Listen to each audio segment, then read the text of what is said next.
Alright, welcome to Packet Tracer 611. We are going to be designing and addressing a network topology.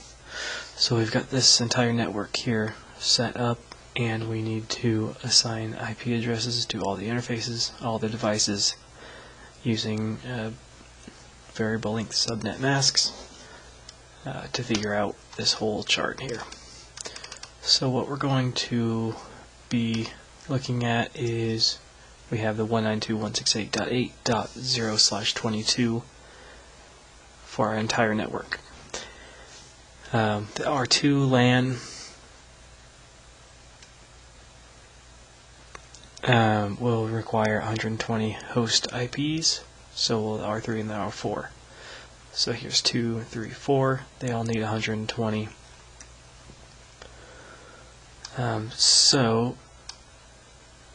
For the subnets, we're going to need one here. So there's 1, there's 2, there's 3, this is 4, that's 5, and that's 6. So we've got 6 total subnets, and we need 120 for each one.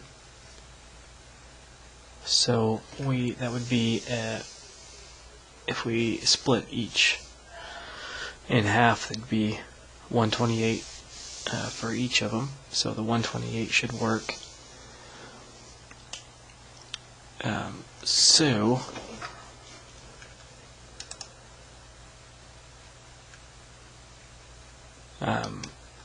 Let's move on to the next page here.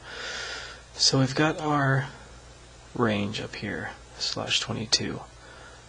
The subnet mask for each subnetwork. So I've actually already looked out this chart.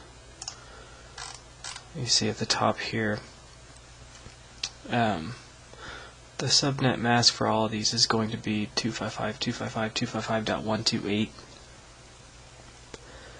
and that's just taking one bit from the host portion for inputting it into the network. So it's a /25, and that is going to give us 128 addresses per subnet.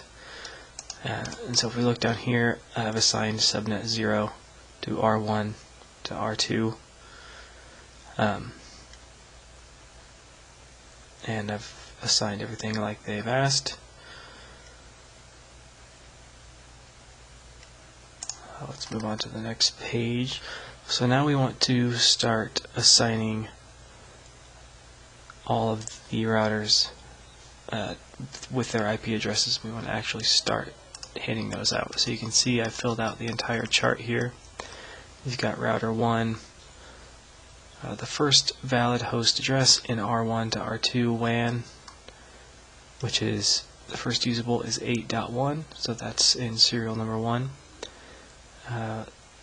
The R1 to R3 is 9.1, and the R1 to R4 is 10.1. So that's going to be the 3 interfaces from that R1 router that is at the top here.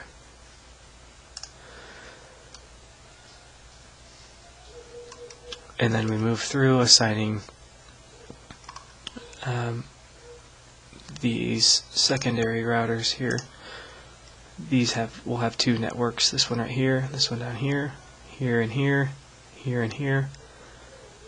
So let's just go ahead and get started assigning all of these routers first. So we'll start with router number 1.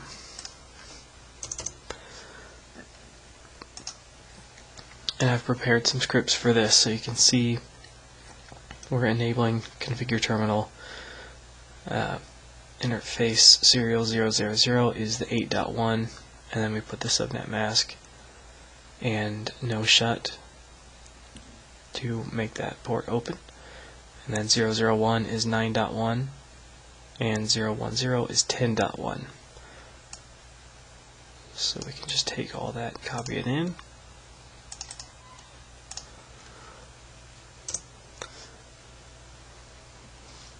Alright, so there you go, we've got that one ready. So we'll move on to R2 here. and it's the same thing. It's got the 8.2, which is going to connect to the R1, and then the 8.129, which connects to its this is this LAN down here.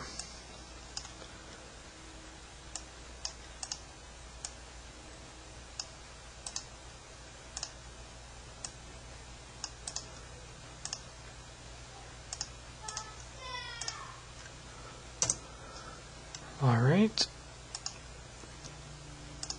now let's go to R3, which is also going to connect to R1 and then its own LAN.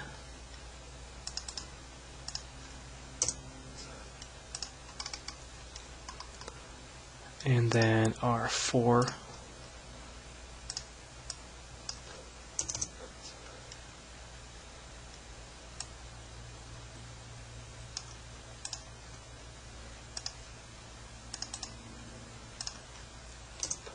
Alright, so we've got all those set up. And now we need to hand out IP addresses for the host devices on each one of these LANs. So, for instance, host A here. This is where my little chart will come in handy. Got everything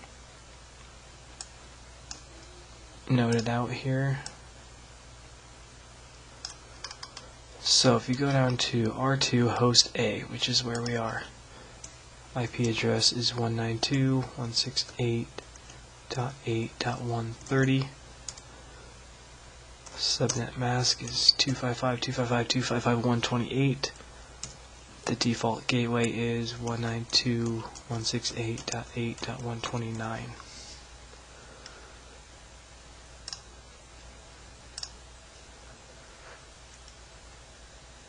And I'm just going to continue to go through this. I have all of these to enter right now.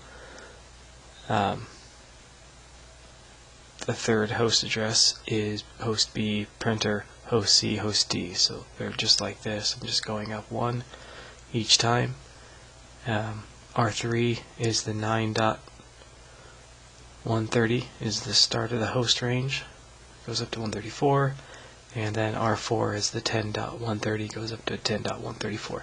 So I'm going to pause the video real quick and enter all these in. Alright, so I'm just on the last one here. So the mask is 128 on all of them, and then on R4 the default gateway is 168.10.129.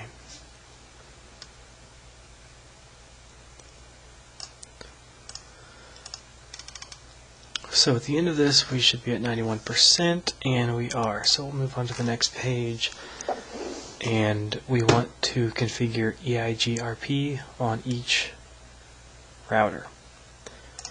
So if we look at the script I've made, I've got one for each router here. Pretty simple command, just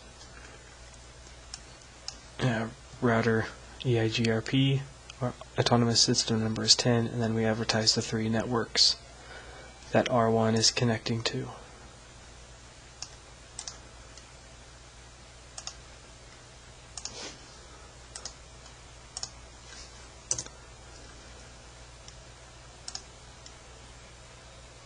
And then R2,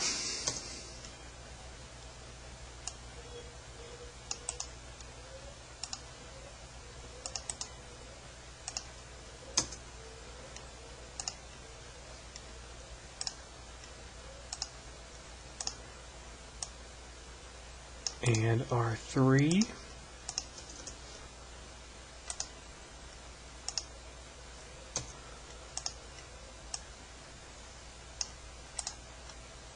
and then finally R4.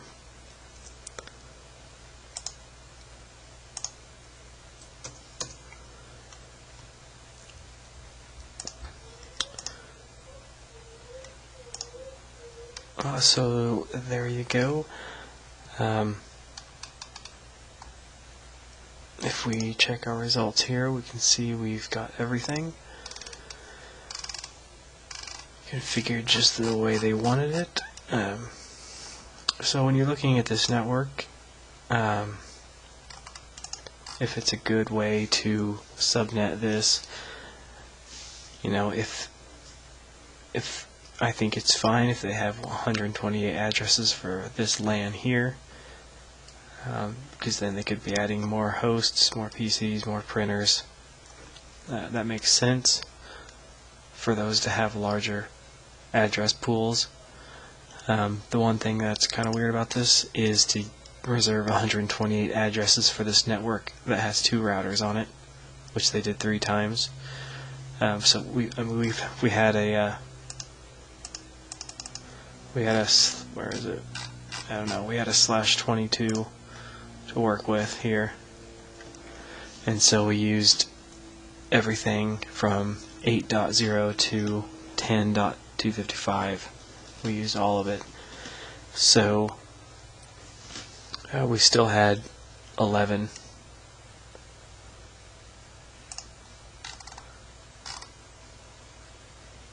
So we still had 11.0 network all the way to 11.255. So that was another bunch of addresses we still have left that we could have used if there's ever additions. But yeah, the router to router connections, we could have used a /30 and put those together, and that would save a whole bunch of addresses that you could use for hosts later. But that is it. That is our whole addressing scheme, and looks like it's all working correctly, so that is going to be it for this one. Thank you very much for watching.